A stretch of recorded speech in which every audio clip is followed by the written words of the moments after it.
What is good, everybody? Welcome back to a brand new edition of El Boogie and the Bell. I am the Bell, of course. El Boogie, how are we doing today? Man, I'm trying to find myself. There's no football to talk about. I'm trying to get into basketball, but we haven't gotten to the postseason yet, so it's not as interesting as I want it to be. But I'm hanging in there, man. We got some news to talk about. We definitely have some news to talk about. I'm not really having too much fun right now. You know what I mean? So it's like we're like at that weird period where football has ended, summer vacations haven't started. We're in our 20s, so it's like we haven't got to like traveling for the fun season yet. And that dead zone with sports, it's not, I have a son, so it's like that boring time period where it's like school's not out yet and they're like finishing up getting ready for the end of the school year. It's just not the best time, you know what I mean? But it's a great time to lock in, make money, save your money, budget your summer, make sure everybody's taking care of their finances. But nonetheless, there is a couple of interesting things happening in the world. So El Boogie, I believe this is the first time we're ever going to really review boxing. We're not like the hugest boxing fans. I'm a huge UFC fan. El Boogie can speak for himself. El Boogie, last night we had Gervonta Tank Davis fighting Lamont Roach. And I personally believe that Lamont Roach did enough to win this fight. Now, I missed a little bit of the middle part where people were saying he won the earlier rounds. But anyways, that's kind of getting besides the point what we're talking about here today. So there was a moment in the fight where they don't know if it should have been technically considered a knockdown, and he kind of got away with a slick one. So we're actually going to watch it real quick. Get that loaded. Okay, can you see that? Oh, yeah. All right, so I really need you to pay attention, even though it's a little small right now. Is this a knockdown?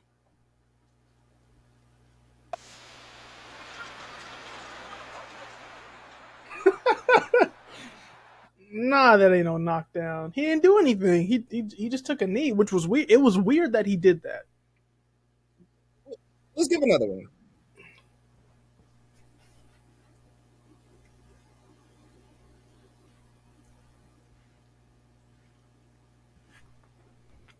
Mind you, this guy lost. Excuse me. This guy, it was a majority draw. So two judges had it at a draw. One judge had it for Gervonta Davis. 115, 113, and I think 114, 114. Remember, most times in a knockdown situation, it counts as a 10-8 round. So if this is one of the rounds he won, if you would have included that knockdown, that's one tie at 114, 114 for the judge who gave it to Gervonta, and that would be a 115, 113 for the rest of the judges. So, with that being said, El Boogie, how do you feel about what happened? Now, there was a jab, but within 2 seconds of that jab, he takes that knee, and apparently he has something in his eye. So, mistake on the ref. Tank just needed a second to get something out of his eye, impairing him to fight. Or just, bad luck for Lamont Roach. It's just weird. I feel like I don't think it's Lamont Roach's fault that he took a knee. That's not his fault. I just don't think you count that. Like, it's clear, like, when you watch the replay, and I don't know how good replaying is in boxing or how big that, if they allow the judges to go back and look at certain things. But clearly, you watch that, and it's like, that's not an advantage for either of them. And if you want to claim that that's an advantage, like, oh, Lamont did something to make him take a knee or make him go down, then there needs to be something in the rule book. Like I said, I'm not a boxer, but is there something in the rule book that says you're not supposed to take a knee? Because if not, then that's just a no. So there's no penalty for that. Taking a knee means that you don't want to fight. So if you take a knee, it means you took a amount of punishment where you need the 10 count, and it wasn't enough to like knock you down to the point where you're laying on the floor, or you're taking a knee, kind of bowing out. Because remember, and you might not know this, but Ryan Garcia took a knee when he took a body shot to Tank. And that was what literally ended the fight, was a body shot, and he took a knee. He didn't drop immediately. He took 2 steps back, took a knee, and the fight is over. So, with that being said, if Tank does the same thing because he has a technical difficulty, it doesn't matter. Whatever you did to come into this fight, if at any point you need to take a knee, I think it should be a count, because no matter what, there needs to be a reset. And whatever the opposing fighter did to you was enough Even if he's just making you sweat to the point where it needs to fall into your eye, he's working you to the point where you need a second to address whatever it is. You can't just stop the fight. Now, if there is an issue, you could signal at the ref, but remember, protect yourselves at all time. You putting your knee on the ground signals to me that you're not in the position to protect yourself, which would call for a 10 count. That's fair. That's fair. And that's probably what the ref should have did. I don't know. I'd have to see how Tank explains that after the fact. But as a seasoned boxer, you know what you should do in certain moments. You know what you shouldn't do, and you did something that you shouldn't have done, and that should have been a detriment against you in the fight. So, but very weird. It felt like he did. It felt like he didn't have to do that. I don't know if that was like a mental lapse in judgment. Like he didn't seem like he needed to take a knee. So It was like you said, it was an awkward situation. We just wanted to address it really quick, but yeah, I mean, what the biggest thing about that was it was probably the difference between him winning the fight and him going to a draw. So, and even in the little clip that we just saw, he said that this changed boxing forever because you got to remember these guys fight for millions of dollars. This is the highest level of boxing. So when you have something like that happens like once in a million times, that could have been the difference in Tank making a couple extra million, or people looking at him with that one on his record compared to that one being in the tie slot that people don't put as much attention into. So shout out to him. I think Lamont Roach raised his stock a lot. I watched a lot of press going into that fight, and it was an absolute war. But every single war has a moment where you're just like, man, there was something weird about that part. But hey, it happened. It's over with. Shout out to both those guys. But all right, yeah, that's cool. Let's keep flowing with this little share screen thing. So, all right, El Boogie, we're moving right in to the NBA. Is this one of the most boring NBA seasons ever? We've been doing this show for 3 seasons, and I just feel like we were a lot more interested talking about the NBA, their storylines, what's going on. We're not becoming sports fans. We were more excited for this football season probably than any other season we've had. You know what I mean? We got the result we wanted at the end, technically. But El Boogie, let's go to what is somewhat interesting. So we're looking at the NBA standings, and we're gonna start with the Lakers and the Warriors. El Boogie, you got some takes about where these teams are going for the season? well, what I've liked, at least since the All Star break, we've seen Steph Curry on the Warriors balling out, and we've seen LeBron James, 40-year-old Grandpa LeBron James, has been playing out of his mind since the All Star break. He is averaging 29 points a game, 11 rebounds, and almost 5.5 assists a game since the All Star break. And he's 40 doing this. And Steph is just putting on a show every single night, really trying to carry this team like he's done the last couple seasons. I don't know. I just thought it was a question. We see these two older guys, older vets, older superstars carrying their respective teams right now. And I don't know. It's a question. Hey, Bill, what do you think? Who is more likely to win a chip this year? Because I feel like they don't have a lot of runway left. And they're trying to make some cases to be contenders in the Western Conference. So who do you think has the best chance of making a chip? So if I'm not wrong, the Lakers are sitting at number 3. The Warriors are sitting at 7. And the West, it's a little stretched out this year. 5 games is a pretty big stretch between the 6 and the 5. 6 games technically, right? 6. Yeah, that's 6. I don't like the Warriors as much as I like the Lakers, but I do like the Warriors' new roster, knowing that they got somebody who is very, very much willing to go into somebody else's house and ruin their time. And I'm talking about Jimmy B. Jimmy Butler has no problem at wherever his team is standing when it comes to playoff time. He's only the second person to take a team to the finals with being the 8th seed. And when I say that, I mean he, as in him, as in they wouldn't have been able to do it without him, and as in I don't think there's another team currently constructed who could take 6 through 8 to the finals besides the Jimmy Butler. Did he just play? It looks like he was missing the last game. Is he hurt? He did not play. I think he's been out for 2 games. Okay. So let's look at his so since we're talking about them, let's look at his production on the court. So what does Jimmy Butler add? Well, here, I'll ask you the question. What do you think Jimmy Butler adds to a playoff contention for the Warriors? Because I kind of just threw it out there. I mean, Jimmy Butler, he just takes eyes off of Steph. Mm-hmm. Like, it's less pressure on Steph knowing that you have a dependable player who can command some floor space, who can drive to the basket, who can add something else to your offense. So it's not just, okay, everybody collapse on Steph, don't let him shoot threes, and nobody else is a threat.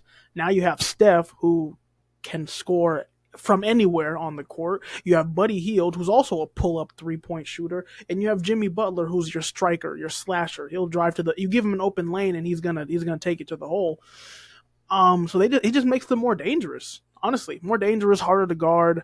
But even without him, again, Steph is great. So I have more confidence in Steph continuing his greatness, and come playoff time, we see Jimmy Butler do what Jimmy Butler does in the playoffs. That's why I'm kind of worried, because I could see Steph Curry balling out, Jimmy Butler balling out. They take down a young OKC team. Like I could see that upset happening. Like it would be kind of crazy, but I could see it happening. See, I really like. Okay, so there's two games specific. So I've just been clicking on a couple of different games. I think the biggest thing that Jimmy Butler adds is, and I heard this from other analysts, they're saying that he gets to the free throw line, right? And Steph gets more of a rest when you have somebody who could get to the free throw line consistently, when you have somebody who could run the offense or make his own plays instead of Steph having to do it or having to kick it out to somebody like what's his name? Klay Thompson in his prime that automatically makes that three, or you have Draymond Green being the most interesting point guard running the field.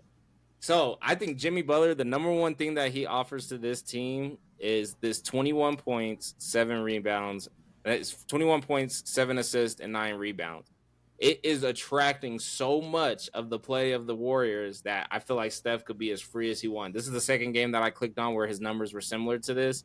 And it's like, how much attention can he bring onto himself? And we know that Jimmy Butler is very unapologetic about how much attention that he needs on the court. He is going to go out there and play as hard as possible so you guys can win. And it gets way worse in the playoffs. It gets scary in the playoffs because it's like, I will do whatever you need me to do. If you need me to pass, I will pass. If you need me to shoot, I will shoot. If you need me to pull up from half court, I'll pull up from half court. If you need me to drive to the basket, I will drive to the basket. He's kind of showed that since day one. I know we're saying he's injured right now, which I didn't really know, but when I look at his numbers, I'm seeing somebody who's doing what he needs to do to bring attention to himself so everybody else could focus on the strong suits of their game. And plus, this looks like a perfectly played game, even though it ended up in a loss. Maybe it was just a really great game. I mean, it ended up in a loss. When I look at these numbers and I think of who playoff Jimmy's gonna be, I'm like, that's their most dangerous weapon. Yeah, so I think that they're really making a stretch. They do look like they have a size problem, but I don't know who in the West is offering them a huge size problem besides Jokic. But he's gonna get his points and his rebounds and his assists regardless. So I don't think they have to really worry about size in the West. And then how do you? Okay, so what? So that was the Warriors. Now the Lakers. What makes you? How do you feel about the Lakers with Luka? And how do you feel about LeBron in his final stretch as a 3 seed? They're a 3 seed right now. I think they've beat some pretty good teams. You know what I mean? Let's look. I was just on there. I've been on there a couple times. They're beating the West. They're looking good. You I'm know what I telling you, mean? They it's beat the all it's Mavs. all because it's all because of LeBron, Ramon, James Sr. He's been playing lights out since the All-Star break. And I think honestly the craziest part is he's doing it and they're winning, and Luka has not been playing amazing basketball. He just hasn't. Like, Luka has not looked like all-star Luka yet. I think there were concerns from the Mavericks that he was out of shape and he was injured. He took a lot of time off. He comes back. He doesn't look 100%. He doesn't look like the dominating Luka, the in-shape Luka that we just saw in the finals last year. Not saying he can't get there, but right now he's not playing great. And LeBron's like, all right, whatever. I'll do what I do. And I don't want to be too bullish on this. I don't, because it is very possible that since LeBron is 40 years old, that he could, this could just be a stretch of him being awesome and then he gasses out. Like, that could very well happen. But I have faith, especially since okay, maybe LeBron has to take a roll back as the season comes to a close and you're in the playoffs. Maybe he has to be your number two option. Guess what? By then, Luka's gonna be ready. And now him and Luka together, I think that's it. When they're both at their peak, they're scary. They are scary. I don't know, Boogie. He dropped 31 in his last game. Hold on, hold on. Who, Luka? Yeah, he dropped 31 last game. I mean, his shooting could have been horrible, but he's I definitely getting mean, he adjusted to a new system as well. Like when you run the system and now you have to join a new system. Um, it's a it's a transition. It's a transition period. Um, but yeah, I mean that's one good game. But I think in the I don't know maybe 10 games, 12 games that he's played as a Laker, overall he hasn't been amazing. Again, and he hasn't been the Mavericks Luka with consistency. But once he gets acclimated and he's consistently performing, they're going to also be a very tough out. I don't know, little Boogie. I'm seeing some crazy numbers. The lowest I've seen is like 21. I have a 21, a 32, 7 and 10 against the Nuggets. You know, he gotta go out there and go crazy against his boy Jokic. That man's looking nice. But like you're saying, more importantly, He's as a, I'm looking at the stats, you know who looks even nicer is the very man that you have said. These stats are getting sick. The more I'm looking at it, his stats are looking crazy, crazy. but also keep in mind Luka's usage. 28, Luka, 33, 27. He's 40. he's 40 doing this. 25, 27. This is a 40-year-old man. 40! Literally 40 points. Who did he score 40 against? Portland. 26. And then 18 was a low light. But 42. Damn, LeBron's cooking right now, ain't he? I'm telling What you, the hell's dude, wrong he with has been him? balling.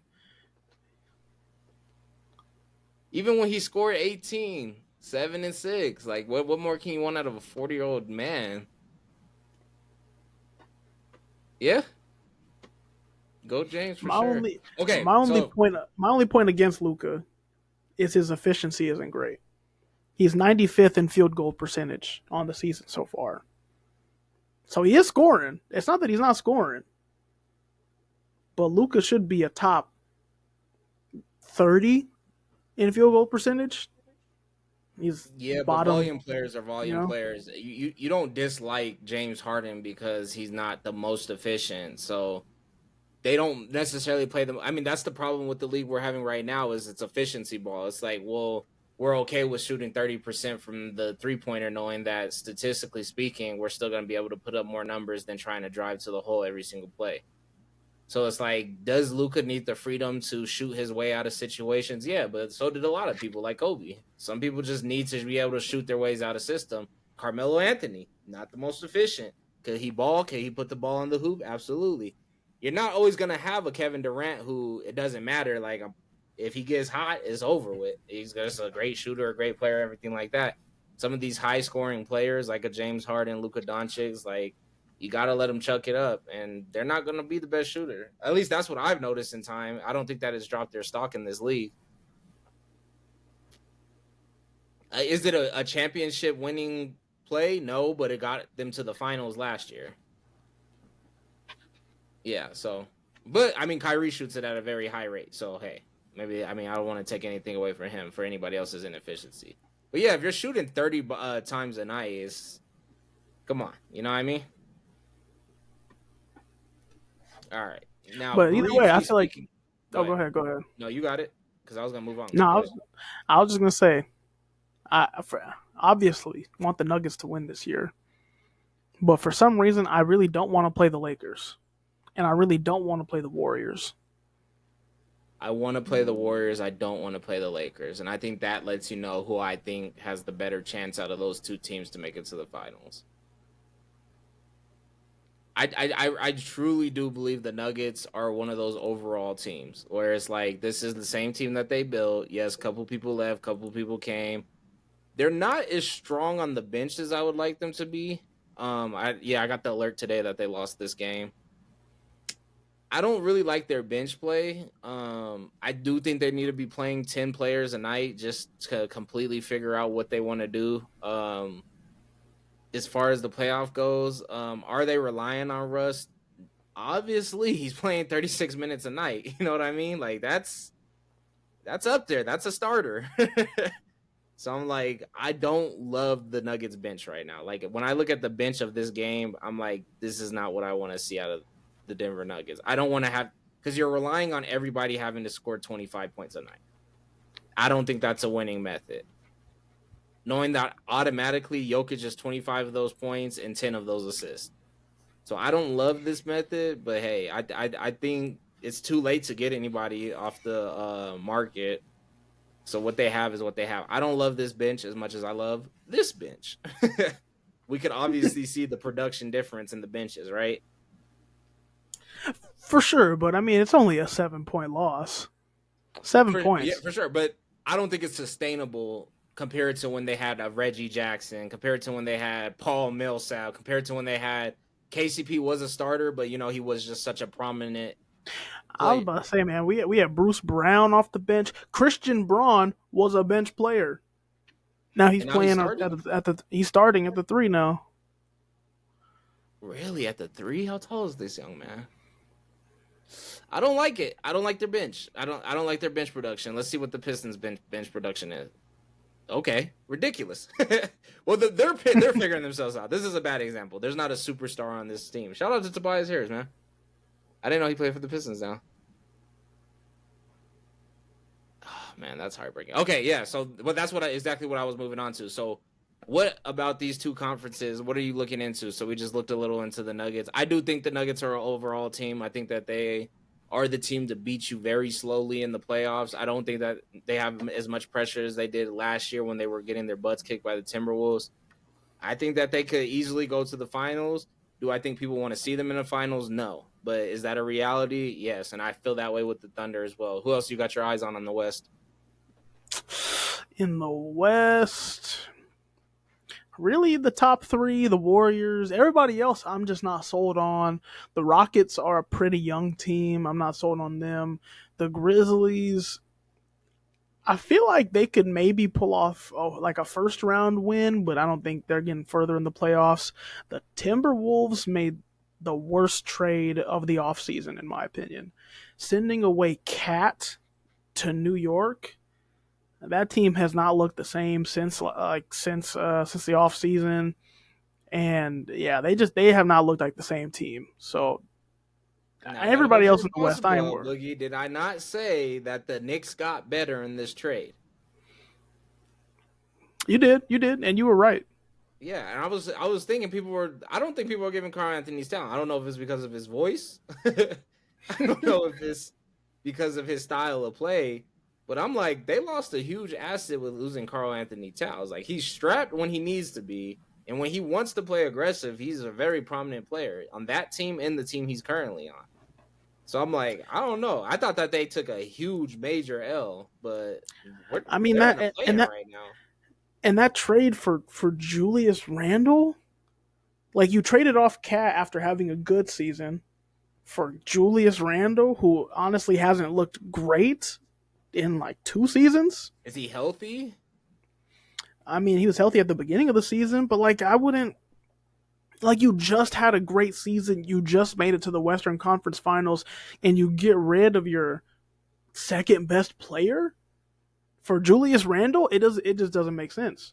Like not on the same crazy flabbergasting level as the Luka for Anthony Davis trade, but it's pretty ridiculous.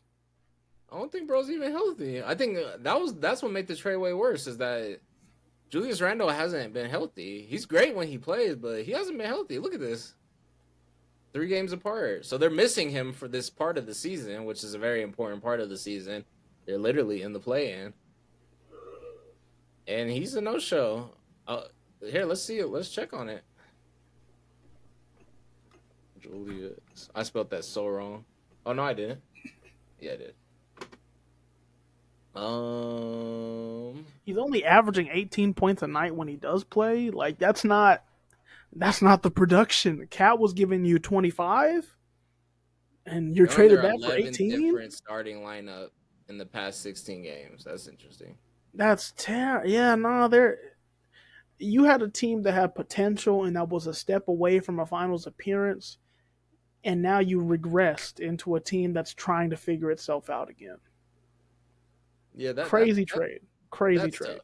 That's tough. This was very tough to see. Yeah, I mean the Knicks were experiencing the same thing, so it looks like they came up with that.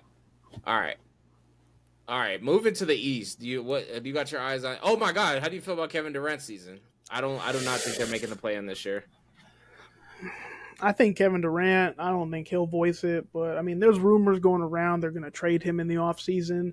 I think he's ready for a fresh start. This Phoenix experiment, it just hasn't worked the way that anybody intended it to. So send KD off to his next team. Unfortunately, honestly, like he's been on what Thunder, Warriors, Nets, now Phoenix. 14. So he's going to his fifth team. I don't know, but I think they're going to trade him. I think he's going to continue to do what he's doing. He's been balling, but it just hasn't worked in Phoenix, Yeah, that's and okay. especially at the I mean, I wonder what salary happens he's next for making. Devin Booker as well. I think you keep Devin Booker at this point. Like you keep him and you build around him. Try to become a contender again. Man, I hate basketball this season. Shit sucks. It does. Honestly, Don't you just feel like it sucks? the saddest part is too some of the injuries that have happened. Losing Joel Embiid, he's done for the season. Some people thinking he should retire. Wembenyama, young star, he was projected to win Defensive Player of the Year, out for the season with a blood clot. Um, those are two great bigs, just not playing. I don't know. It's weird, dude. I think it's weird too because I think we're seeing all of our older stars on their last swan song. Now we're transitioning into the age of these new basketball players, these younger guys. And I think the reason why it's not entertaining is we just don't care that much.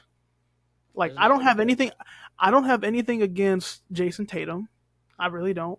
But I don't care to see him play like I used to care to watch LeBron play or KD play or Steph play or Kobe play. I just don't care. Like And all the young stars in the league, I just like, eh. well, I definitely do enjoy watching. Oh, see, you don't even know their names. This is so stupid. Are you gonna say Ant? You gonna Yes, say I Ant? definitely enjoy. Okay. I was about to say Anthony Anderson for God's sakes. Uh, Anthony Edwards. I enjoy Anthony Edwards. I enjoy. I don't enjoy Shea. I do enjoy the Nuggets team just because we are Denver natives. I mean, it's enjoyable, but what do you But it's want me the to say, man? stars. Like Yeah, we used to be in love with the stars, and now we're just kind of like, no Diddy. nah, whatever. Yeah, I'm not whatever, but yeah, I definitely like Anthony Edwards. What really does sucks is that you just kind of nailed it on the head with pause with Wimby. I think with Wimby, like that is somebody who we were excited to see. We never seen, that was probably what it was like when Yao Ming came into the league because we couldn't really explain it. Like, why is he so much freakishly taller than Shaq? You know what I mean? And why is he good? You know what I mean? Yao Ming was good. I was like a really small kid in his prime. I think one of his last years was 2008. But when he was real young, I remember watching with my brother-in-law, and he was just like, we were just thinking like, wow, this is a big effing dude. The Nuggets played them a good amount of times when he was with the Houston. And I'm just like, this guy is so big. He's so this and all that. Wimby gave me that feeling. Anthony Edwards gives me that feeling. Where it's like these guys are pretty like I kind of want to know how well they're doing in the league. Shea Gilgeous-Alexander, not really. Jason Tatum, not really. I do mess with I keep forgetting people's names, which just makes my point so much worse.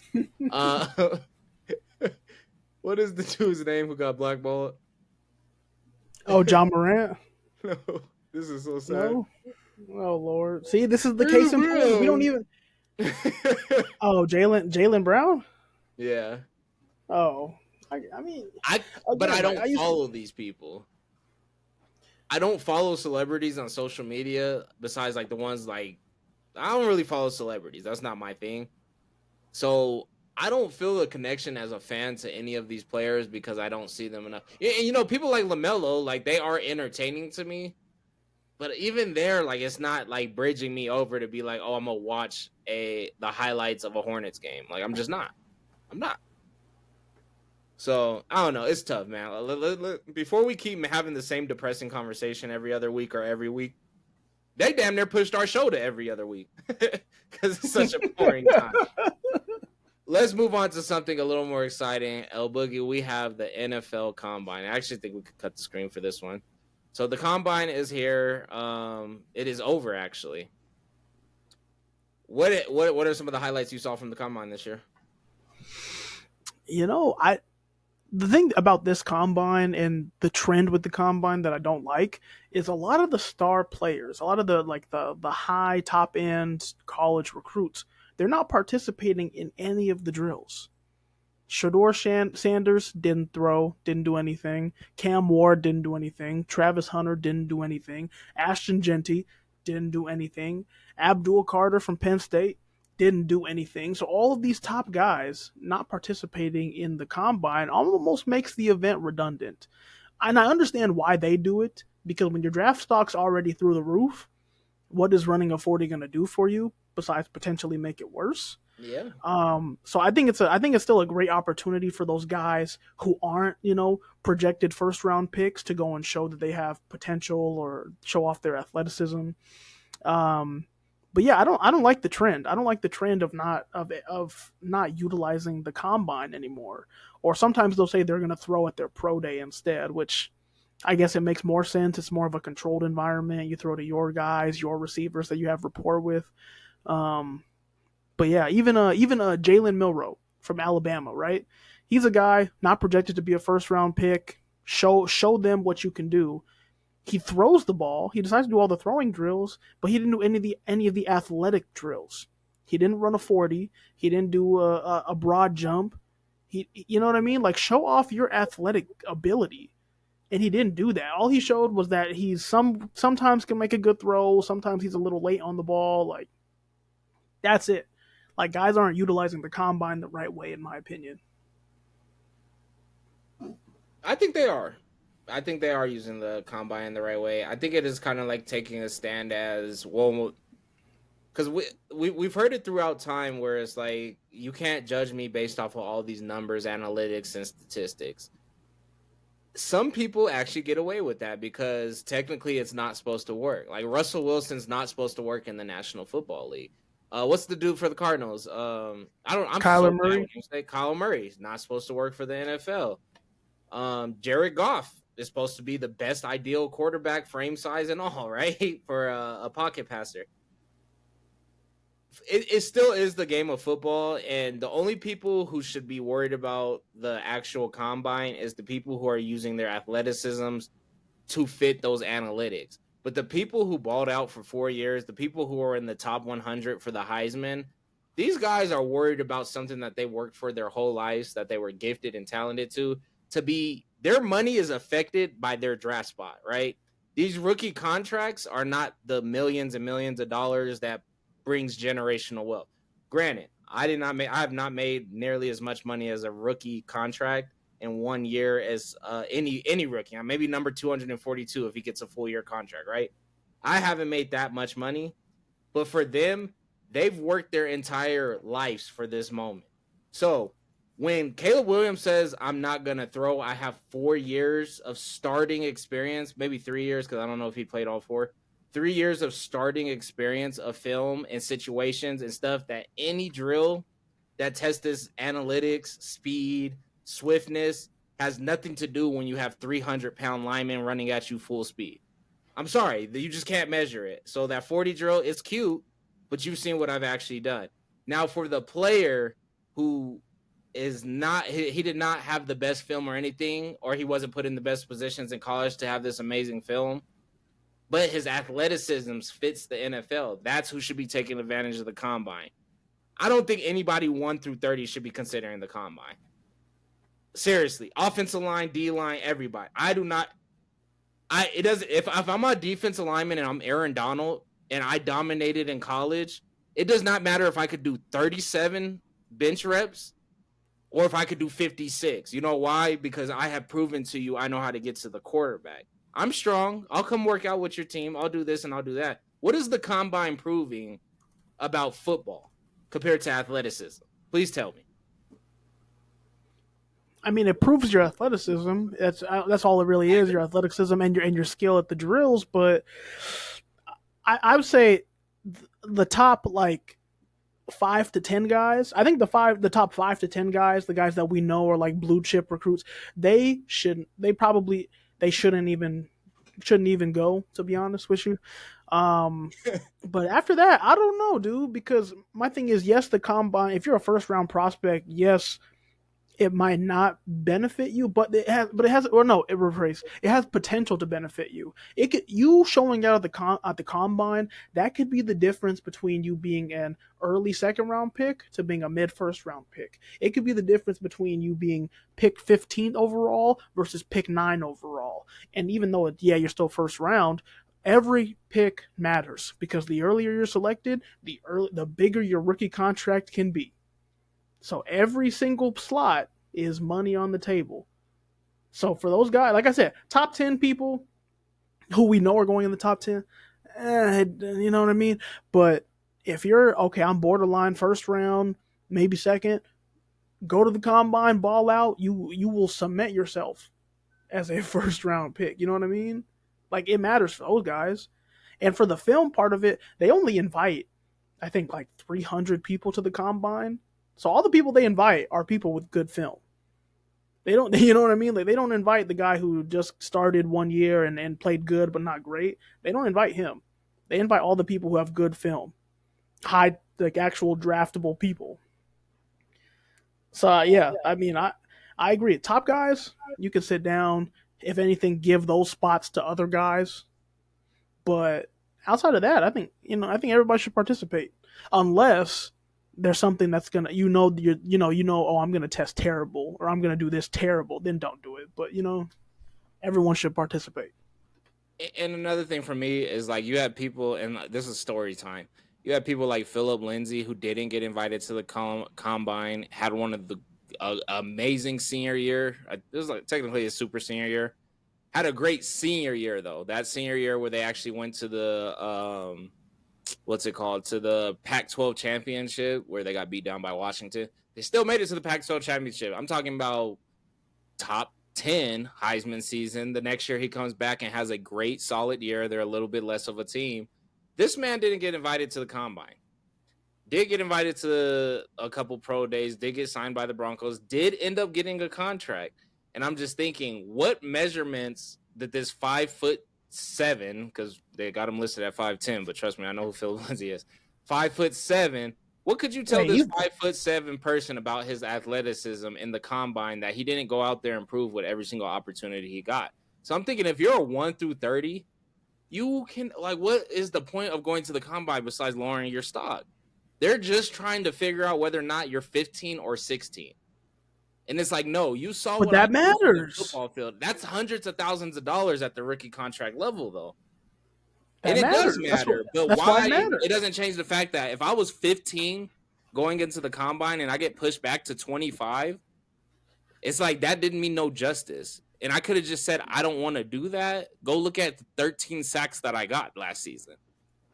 Go look at to how I ran down every single receiver who broke. Go look at the actual film, right?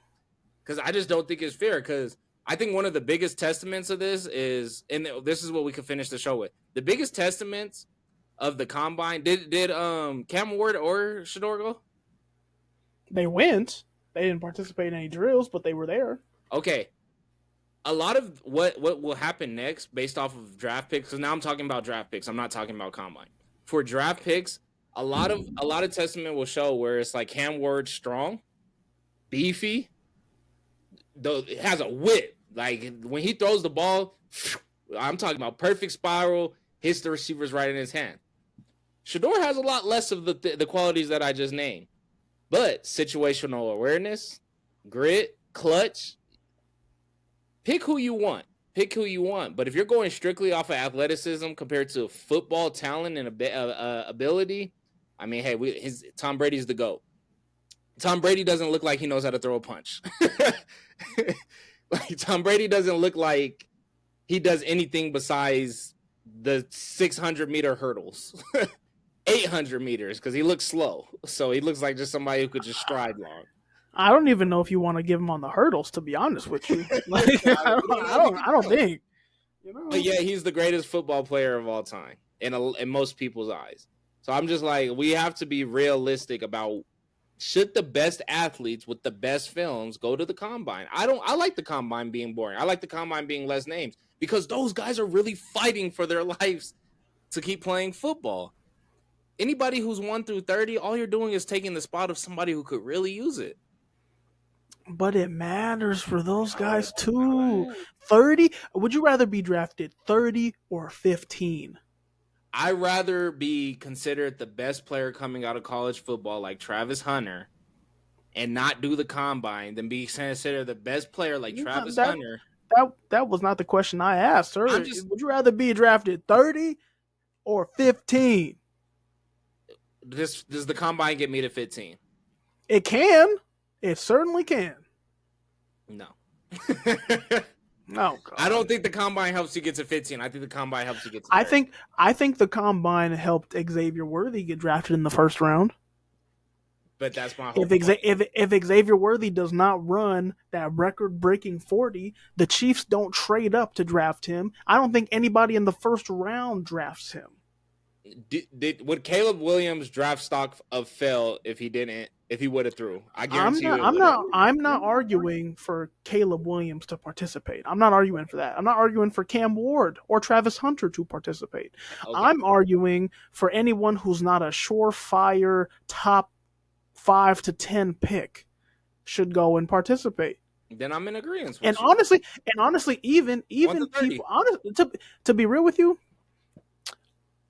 And Shedeur Sanders knows this better than I can, but from an outside perspective looking in, I think Shedeur Sanders should have participated in all the athletic events if he knew how he was going to test. If he knew how he was going to test. If he was going to test well athletically and really show people, because the critiques on him, your arm isn't strong, you're not athletic. So if you go at the combine and you know, I'm not saying he can or he would. I'm just saying if he knew, because he would know how he's going to do.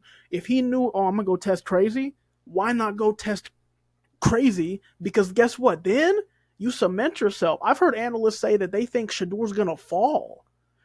I've heard people saying they think he's going to fall out of the top 10 because he hasn't shown that wow factor. Oh, my God. All that film and there's no wow factor for the National Football League? That's how they see it, bro. You're not talking about the SWAC. We're talking about the Big 10, who still came through and played good for Big 12. Excuse me, who still came through and played good football all the way up into the playoffs. Yeah, but I'm not talking down on Shedeur, but I'm saying he goes to the combine and and has a great showing. Then you cement then at that point he cements himself as a top 10 pick. But now people are saying, oh, if he slips to the 20s or he slips to, here or there, it's like, then not what? Then I bet he would have wished he would have tested at the combine. Because I think his plan is just to throw at his pro day. I think that's his only plan. What did he do at the combine? He didn't do anything. No drills. Now that's crazy to me. No drills, no nada. Man, just interviews. Because he knows just interviews. Man, please, this is crazy. That's what I'm saying. But it's fair enough. But I'll keep it G with him because he was a candidate. So it's like, bro, people have been testing you and stuff like that, and you're an athletic beast, and we all know he is, especially at his size. I think. But I'm just saying, why not? Especially if you know you're going to test well. If you know you're not going to test well, I understand. But if you know you're going to test well, why not go out there and prove it? So then there's no question. There's no doubt. So that then, all right, you're a guaranteed top 15 pick. Because Ashton Jeanty is one of those other people that I would not be surprised if he slips to like 19, 20. Ooh. Ashton Jeanty? Yeah. I wouldn't be surprised. I was thinking 16 for some reason. Who had 16? I don't know. I've seen a lot of mock drafts. They have him going at 12 to the Cowboys, which I don't I don't like. like that at all. I don't think they're a running back away. But I'd rather see him fall down to like 19, 20, where you can see a Cincinnati Bengals or a Denver Broncos or a team that needs Broncos are another at piece 12. is a Oh, good team. that was this year. I mean That last year. was yeah. No, so but again, Ashton Genty, he's a person I think is going to slip until that back half, early 20s, maybe mid 20s at worst, which is probably maybe in the long run a good thing. But I see him slipping. But if he had gone to the combine and tested crazy, he's top 10, if not top 12. All right, this is the last thing we'll do. We still made it to 50 minutes, huh? Yeah. All right, El Boogie. Well, if I could get the goddamn draft order, we might have to save the draft order. You want to save the draft order for next week? We can save I it. mean, we got several weeks to talk about it. Yeah, that's cool. We'll save the draft order for next week, man. I'm trying to find it, but I'm just wasting time looking for it. You're right, El Boogie. But if I'm 1 through 30, no, it's pointless. Now, if Shador falls, I will feel bad. I'll be like, okay, well, if he had something to show, but if him falling is still him protecting himself from being a second round pick, I agree with it. He's still a first round pick. Now, if you do horrible and you look like the next Tom Brady at the very, very start of his career, where it's like, man, why is this nigga on the field? Then yeah, don't touch that combine. It's not valuable. You're gonna drop to second or not. He ain't dropping the third round. That's just not gonna happen. But he could drop to the second round if he's the least athletic quarterback out there. No, I did mean to wrap up the show there. If you do you want to respond to that? Not fair. I mean, like I said, it all depends on the situation. The players know how they're going to test. It's not like you're a player who isn't training. You don't have a good ballpark or how you're going to do the 40. He knows. So if you know and you know you're going to test great, why not go show that? But yeah, it's a lost opportunity. Did you hear about the wide receiver out of Texas, Isaiah Bond? He It was was white like, boy, I'm right? gonna no, he's black, but he's like I'm gonna break the 40 record. He's like I'm gonna break the 40 record tomorrow. I'm gonna run a 4.2 flat, and then he ended up running like a 4.4. just like and All he was getting three. clowned.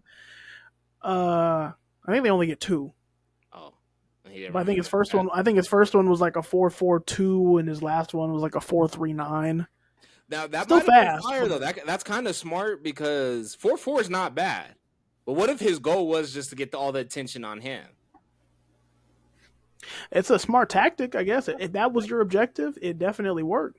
Now it would have worked better if he ran a 4-3 because it's like I'm gonna run a 4-2, so it's like okay, he's confident, he's probably not gonna do it. Then he runs a 4-3. You're like, hey, who was that kid who said he can run a 4-2 though? Because maybe he has ran a 4-2, and maybe he didn't do it on this day, but he did run a 4-3. We should look into that guy. That's kind of good marketing. I don't really like the 4-4, but if it was like a 4-3, and then it's like, oh, he got speed though. He got confidence with it. And he tested ninth overall for wide receivers in the 40. Yeah, you gotta be top five. You talking that crazy? Come on, dog. Come on, man. A 4.3 would have gotten him number two. So You get what I'm saying though? Because then it's yeah, just yeah. like, oh, I think he could probably run a 4-2. Like that changes the aspect.